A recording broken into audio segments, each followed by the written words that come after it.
ይጣፍጣል።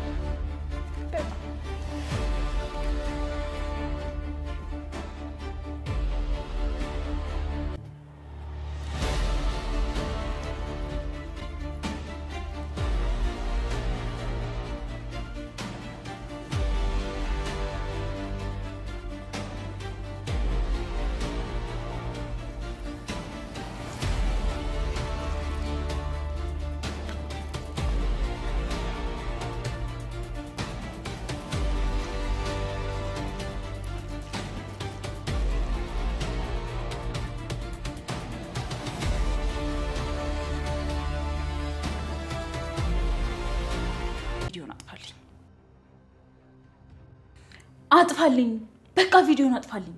ይሄ ሊሆን አይችልም። ይሄ እኮ ማለት ወንጀልም ኃጢአትም ነው። በጣም እንጂ ይሄ ከወንጀል በላይ ወንጀል ነው፣ ከግፍም በላይ ግፍ። አየህ፣ አንተንም ወንጀለኛ ሊያደርግ እኔን እርቃኔን ቪዲዮ ያስቀረጸክ። እሺ መድኃኒት ተፈለከኝ በሰላም ነው?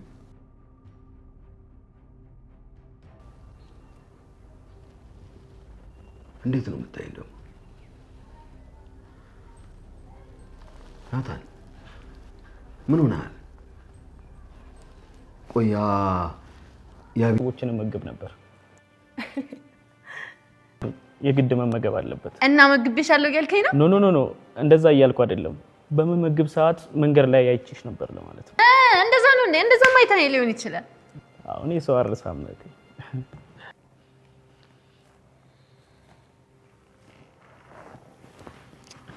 ቢቴ እንጂ ቤተሰቦችሽ ፊት እንደዚህ አታደርጊ። ሰላም እንዴት ናችሁ? ወደ ቤታ ዩቲዩብ ቻናል ተከታታዮች በያላችሁበት ሰላማችሁ ብዝት ይበልልኝ። መዲ ትክክል ናት ወይስ ትክክል አይደለችም? የእናንተን ሀሳብ እንፈልጋለን። መዲ እውነትና ሀቅ አላት። ነገር ግን እውነት የሚወደድ ሰው ያው ብዙ ጊዜ አይወደድም አይደለ? ለእውነት የሚቆም ሰው አይወደድም። ማርቲ ደግሞ በቃ ለትዳሯ ካላት ፍቅር የተነሳ እያመነቻት አይደለም። ግን በጣም ያሳዝናል።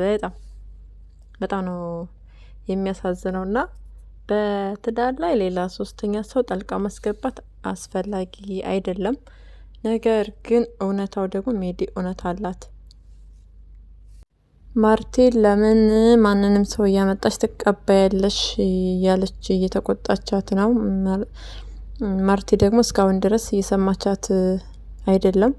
ግን ያው ምን ማድረግ ይቻላል?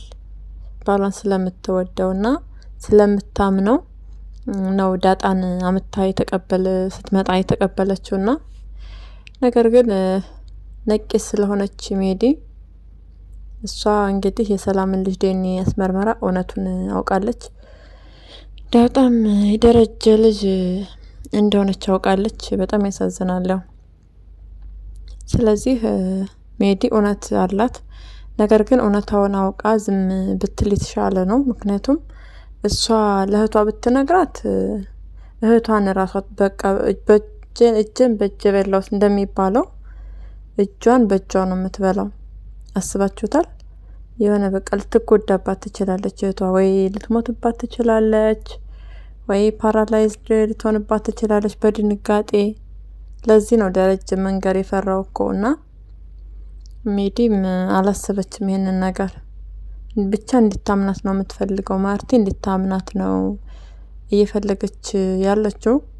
ማርቲ ያለማመኗ በአንዳንድ በኩል ይጠቅማታል። ያው ቢያንስ እድሜ ይጨምራል አይደለ? አንድ ቀንም እድሜ ነውና ያው እንግዲህ አሁን እየተቃረበ ነው፣ እውነቱ ሊወጣ ነው። ነገር ግን ደግሞ በጎን አዲስ ሰው መጥቷል ወደ ህይወታቸው። አዲስ አማች መጥቷል። የአበጌል ፍቅረኛ እንደዚህ በዚህ ሰዓት ባይሆን ደስ ይል ነበረ። አበጌል ልጃቸው ልታገባ ትፈልጋለች፣ ወደ ትዳር መግባት። የእናት አባቷ ትዳር ደግሞ የሚያስጠላ ነገር ላይ ነው ያለው። በጣም ከባድ ነው። አስባችሁታል? ስለ ቤተሰቦቿ በቃ ታሪክ ምናምን አሁን ላይ ለማውራት ያው ውስጧ እየተጎዳ በቃ ምቾት አይኖራትም ማለት ነው። ፍርሃት ራሱ ይኖርባታል። ቤተሰቦች እንደዚህ ኖሩ፣ እንደዚህ ተፈጠረ፣ የኔስ ህይወት ነገ ምን ይሆን ብላ ለሰው ያላት እምነት ራሱ ይቀንሳል። ግን እሷ ከዚህ ሀሳብ ነፃ ለመሆን ቢያንስ ሀሳቧ እንዲቀልላት ነው ወደ አዲስ ህይወት ለመግባት እያሰበች ያለችው። በአስቸኳይና በአፋጣኝ እያለች ነው። ነገር ግን ያው ካለችበት አንጻር ነው እንጂ የግዴታ ስትመረቅ ቀለበት ምናምን እሱ ነገር አስፈላጊ ሆኖ አይደለም በዋነኛነት። ግን በቃ የተሸከመችው ነገር ከባድ ነው። አባቷንም ትወዳለች፣ እንደ በፊቱ አይደለችም። እናቷም ታሳዝናታለች። በእናቷ በኩል ውስጧ በጣም እየተጎዳ ነው ያለችው እና የሰላም ልጅ ወንድሟ እንደሆነ አታውቅም። ያ ወንድም እንዲኖራት ብትፈልግም ግን ደግሞ በዚህ አይነት መልኩ አይደለም። አስባችሁታል? በጭራሽ። በዛ ላይ ከሰላም አንድ አይሉት ሁለት ልጅ። አረ በጣም ከባድ ነው። ናታን አውቋል። ያው እንዳወቀ እንግዲህ ለደረጀ ነግሮታል። አስተያየቱ ራሱ ተቀይሯል። ናታን በጣም ደብሮታል፣ በጣም ፈዟል። በጣም ያሳዝነው ውስጡ በቃ በጣም ተጎዳው።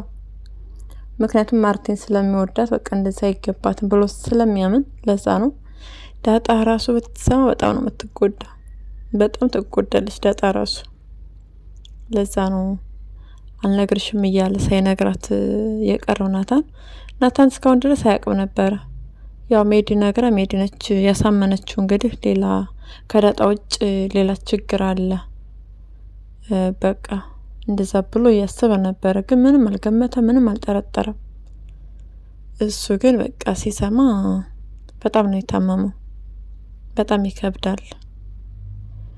እና ሰውየውን ስለማያከብረው አይደለም እንደዛ ውስጡ የተቀየረው፣ ማይስቀው፣ ማይጫወተው ደረጀን ተቀይሞት ምናምን አይደለም። ግን ደግሞ ደረጀ በቻለው መጠን ያው ነግሮታል። ግን ማንም ሰው ሊያምነው አይችልም በሚያሳዝነው ሁኔታ ማለት ነው። ሰላም ተበቀለች ምናምን ብሎ ለናታን ነግሮታል። በእርግጠኛነት ናታን ያምነዋል፣ ናታን ይረዳዋል። ነገር ግን ቪዲዮውን አያጠፋም። ቪዲዮ የቀረጽከኝ አንተና ብቻ ልውሰድ እያለች ነው ሜዲ። አልፈልግም ብሏታል። ስለዚህ በዛ ምክንያት እሷ ደግሞ አሁን ለውሃ ምግብ እንድትሰጠውና እንዲበላ አድርጋለች። ያው አልበላም ብሎ ነበር ናታን። ነገር ግን ውሃ እሷ ስትበላ ቀና ብሎ እየበላ ነው ያለው። እንግዲህ ሁለታቸውም ይመረዛሉ። ሐኪም ቤት ሄዱና ይተርፋሉ። ያው ሌላ ጉዳት ምናምን አይደርስባቸውም። ነገር ግን ይድናሉ። ማን እንደመረዛቸውም ይታወቃል። አንደኛ እራት ላቅርብ ብላለች። እራት ላቅርብ ብላ እንዳቀረበች ማርቲ ታውቃለች፣ ኤቢም ታውቃለች። ስለዚህ ለውሃ ስትነቃ ትናገራለች። ምግብ ማን እንዲሰጣት ማኑ ሰጂ ብሎ ናታን ክላስ እንደላካት ውሃ ስለምትናገር ሜዲ እንደሰጠቻት የሚያውቁ ይሆናል ማለት ነው። በጣም ከባድ ነው። ከአንዴ ስንት ጊዜ ገደለቻት ማለት ነው ውሃን። የበቀደሙ ኬክ እኮ ራሱ የሚገድል ነው። አስባችሁታል? ያንን ሁሉ ኬክ ለልጅ አረ ይከብዳል። ልትጎዳ ትችላለች ብላ ማሰብ ነበረባት። ግን አላሰበችም። እሷ ኬክ ስለምትወድ በትልቁ ኬክ ገዝታ በቃ ክላስ ነው ያስቀመጠችላት በሚያሳዝን ሁኔታና ቢያንስ የተወሰነ እንኳን ትንሽ ቢሆን ጥሩ ነበረ። ግን በቃ መሸወድ ትችል ነበር። ካርቶንን ትልቅ አድርጋ ኬኳን በሳይዟ የሚበቃትን ያህል ያኔ ትንሽ ማድረግ ትችል ነበር። ሜዲ ግን ትልቅ ኬክ ሰጣት። እንግዲህ ለውሃዬ ያው ጣፋጭ ነገር ሁሉ ጥሩ ነው ማለት አይደለም። በእጇ ገብታበት እንደዛ ፊቷን ሁሉ ለቅለቅ እስኪል ስትበላ ነበረ። ነገር ግን አባቷን ያለበትን ፋይል ምናምን ያለውን እሱ እንዲሰጣት ነበር። እሱንም ሰጥቷታል። እንግዲህ አሜሪካ ትገባለች አትገባም? እስኪ ገምቱ እናንተ። አሜሪካ አትገባም፣ ትያዛለች። ምክንያቱም እነሱ እየበሉ ባሉበት ሰዓት እንዴት ልትሄድ ትችላለች? እሷ እቅዷ ልክ ናታንን ሰጥታው ምግብ በቃ ናታን ሞቶ ያድራል፣ ማንም ሰው የሚገባበት የለም የሚያየው የለም ብላ ነበረ እቅዷ። ነገር ግን እንዳሰበችው አልሆነም። ውሃዬ እውነትም ውሃ ነች። ስለዚህ አሁን ወይ ኤቢ ትፈልጋታለች ወይ ዳጣ ትፈልጋታለች። ስለዚህ እነሱ ሲፈልጓት አሁን ስለምትታጣ ስለሚያጧት ከናታን ክላስ ይገባሉ። በዛን ጊዜ ያው ያሉበት ሁኔታ ይታይና ወደ ሐኪም ቤት የሚሄዱበት እድል ሰፊ ነው እና አርጁን እዛ ጋር እንደሚመላለስ ለዛ ታውቃለች። ይሄ ልጅ እየተመላለሰ ነው እያለች ነበረ። ስለዚህ መርዝ ማን ሊያመጣ እንደሚችል ግልጽ ነው። ባለፈውም በብርቱካኑ አልተሳካላትም። ኤቢ ይመችሽ፣ ጋሽ ደረጀ ሲያነሳ አውቆ ነው የጣለው ብርቱካኑንና ስለዚህ ሸውደዋታል። በጣም ነው የሸወዷት። ይመቻቸው። ኤቢዬ በቃ ስለተቀየረች በጣም ጥሩና ደስ የሚል ነገር ነው ያደረገችው። መንቃትና መጠራጠር ጥሩ ነው። ስለዚህ ቀድሞ ገብቶ ማን ያድናቸው ይሆን? ኤቢ ናት የምትገባው ወይስ ዳጣ ናት? ማን ይመስላችኋል? እና የኤቢ ፍቅረኛ ያው እንግዲህ ያዝልቅ ብለናል። እንዳትቀየር፣ ከተቀየርን ሁላችንም ነን ሰላማዊ ሰልፍ የምንወጣበት። ኤቢን የመሰለች ቆንጆ በዛ ላይ አሁን ጸባይዋ በቃ ተስተካክሏል። ስለዚህ ጠበቅ አድርገህ መያዝ ነው ያለብህ እንላለን። ዳጣ ደግሞ ምንድነው ተይ እንጂ እንግዳ ክብሪ ዳጣ። ሙዝ ምናምን እንደዚህ ፈልጋለሁ፣ ሁሉም ነገር እኮ ፈልጋለሁ አይባልም። ናታን ደብሮት ነበረ። የደበረው ስለ ሰላም ልጅ የሰላም ልጅ ደረጀ እንደሆነ ስላወቀ ነው። ነገር ግን የኤቢ ፍቅረኛ ስለመጣ እንደዛ ነው ቤት ውስጥ የመሰላቸው። እሱ ያለበት ሁኔታ ማንም ሰው የተረዳለት ያወቀለት የለም። ናታን በኤቢ ማግባት ደስተኛ ነው። እንደ ወንድም ነው የሚያየት። እንደ ወንድም ደግሞ በቃ መጥፎ ነገር ላይ እንድትወርቅ አይፈልግም። ለእልህ ምናምን ብሎ በቃ እሱን ለማስቀናት አይነት ነገር እንድታደርግ አልፈልግም። ህይወቷ እንዲበላሽ በጭራሽ አይፈልግም። ጥሩ ነገር እንዲገጥማት ነው የሚመኘውና ነገር ግን በጊዜው ያለው ነገር ልክ በቃ የኤቢ ፍቅረኛ ሲመጣ ደስተኛ እንዳልሆነ አይነት ነገር ነው ያስመሰለበት። አስቡት እንግዲህ አጋጣሚው ያሳዝናል። ነገር ግን ናታን ደስተኛ ነው በኤቢ ፍቅረኛ። ውሃዬ ደግሞ የኤቢን ፍቅረኛ መማታት ትፈልጋለች። እኔ ምስኪን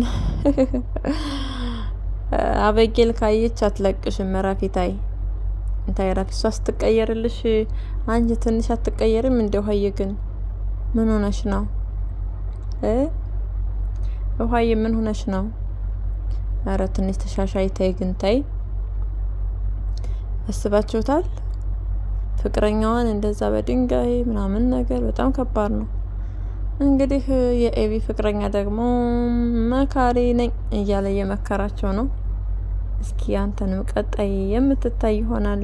ያስመሰልክ ነው ወይስ ከልብህ ነው ባልየ ሆንክ ያለው የሚለውን በቀጣይ የምናይህ ይሆናል። እኛ የምንፈልገው በጣም ጥሩ እውነተኛ የሆነ ሰው ነው ሆነህ ማየት የምንፈልገው። እንደ ነገርኩ ኤቢን ማስከፋት፣ መበደል፣ ማስመሰል በጭራሽ አይቻልም። አሁን ላይ የቤተሰቦቿን ውጣ ወረድ አይቶ ሌላ ሰው ሆናለሁ ማለት የማይታሰብ ነው። አስብበት፣ ኤቢን የመሰለች ልጅ ስትወስድ ግን እና ጋሽ ደረጀ ደግሞ በጣም ከባድ ጭንቀት ውስጥ ነው ያለው። እንግዲህ እውነቱ ደግሞ መሰማቱ የማይቀር ነገር ነው። እውነቱ ታውቆ ማርቲ እንድትጎዳ አንፈልግም። ስለዚህ ለማርቲ የምትችልበት ጥንካሬን ፈጣሪ ይስጣት እንላለን። ማርቲ ምንም እንድትሆንብን አንፈልግም። በጣም ከባድ ነው። በጎረቤት በቃ በሁሉም ሰው መታማት አስቸጋሪ ነው። ሰራተኛዋ እርግዛ ሄደች፣ ምናልባት ጋሽ ደረጀ ሊሆን ይችላል ምናምን እየተባለ በአካባቢውና በሰፈሩ ሰው በጣም ከባድ ነው። ምቾት በጭራሽ አይሰጥም። ሰላምም እንግዲህ አይኗን ፍጥጥ አድርጋ ወደ ቤት መለሳለሁ እያለች ነው። ሰላምዬም አስቢበት፣ ማርቲን የምትወጃት ከሆነ ከገደለች ትግደለኝ ምናምን አይደለም የሚባለው። እሷ አንቺን የምትገድልሽ ለምንድን ነው? እሷ አንቺን ብትገድልሽ እኮ ህግ ይጠይቃታል። እሷ ተበድላ ከዛ ደግሞ በስሜት በንዴት አንቺን ገድላ እስር ቤት ትታሰር ማርቴ? እንደዛ ነው የምትዩ? ሰላም ግን ይሄ ደስ የማይል ነገር ነው። ልጅሽንም ደስ አይላትም። ዳጣ ማየን በጣም ነው የምትወዳት፣ ማርቴን በጣም ነው የምትወዳት እና ምክንያቱም ማርቲ በጣም መልካም ሰው ስለሆነች ነው። ስለዚህ ጥሩ ነገር አይደለም ያደረግሽው ሰላምዬ። ከዚህ አስተሳሰብሽ መውጣት መቻል አለብሽ። እያንዳንዱ ለምትጠየቂው ጥያቄ እንኳን ራሱ ምንም አይነት ነው መልስ የሌለሽ እና በጣም ይደብራል። ሰላምዬ አስቢበት። ገንዘብ፣ ውርስ፣ አባታችሁ የሆነ ነገር ቢሆን ምናምን በጣም ከባድ ነው። ዳጣ አልነቃችም በጭራሽ። እናንተን ይዤ ምናምን እንደዛ ስትል በጭራሽ አልነቃችም። አንደኛ ዳጣ ህፃን ልጅ አይደለችም። እድሜዋ 18 አልፏል። ስለዚህ ራሷን የምታስተዳድርበትና ራሷን የምትችልበት እድሜ ላይ ነች። ማንም ሰው የአባቴን የእናቴን ገንዘብ ወርሳለሁ ምናምን ብሎ አይደለም የሚወለደው ወይም ደግሞ የሚኖረው። ቢያንስ ሰርቼ ቤተሰቦችን እጠቅማለሁ ነው ሊል የሚችለው ልጅ እንጂ ልጅ የእናቴ አባቴን ነገር ወርሳለሁ እቀመጣለሁ ምናምን ነው፣ እንደዛ የለም። ስለዚህ ዳጣ መንቃት ነበረባት። ዳጣ አልነቃችም፣ በጭራሽ ነው ያልነቃችው። እኔ ትልቅ ነኝ፣ እኔ ምንም ነገር አያስፈልገኝም፣ የምፈልገው ደህና እንድትሆኑልኝ ነው ብላ እናንተ ለምትለው ቃል ልክ ሁለት ሰው አርጋ ምናምን ስትናገር ሌላ ማን አለ ልጁ የአባዬ ልጅ ነው እንዴ ብላ መጠየቅ ነበረባት። እንደዚሁም ደግሞ ያው ጋሽ ደረጀም ወንድም አለሽ ምናምን ብሏት ነበረና በዛ ሰዓት መጠየቅ ነበረባት። ያው እናቷን ሲነግራት ምናምን ህፃኑ ከተወለደ በኋላ ነው የነገራት። ስለዚህ የልጁ አባት ያው ስላልጠረጠረች በጣም ከባድ እንደዛ ለመጠየቅም። ነገሮቹ እንግዲህ እንዲቀሉላችሁ እናስባለን። ውሀዬና ናታን ደግሞ ምንም እንዳትሆኑብን፣ ምንም ልትሆኑብን አንፈልግም። በሌላ ቪዲዮ እስክንገናኝ ድረስ ለዚህ ቤት አዲስ የሆናችሁ ላይክ እና ሼር ሰብስክራይብ በማድረግ ቤተሰብ የሆኑ ሀሳብና አስተያየታችሁን ኮሜንት ላይ ጻፉልኝ። ምን ይሆናሉ የሚለውን እስኪ አስተሳሰባችሁን ጻፉልኝ ኮሜንት ላይ። ባይ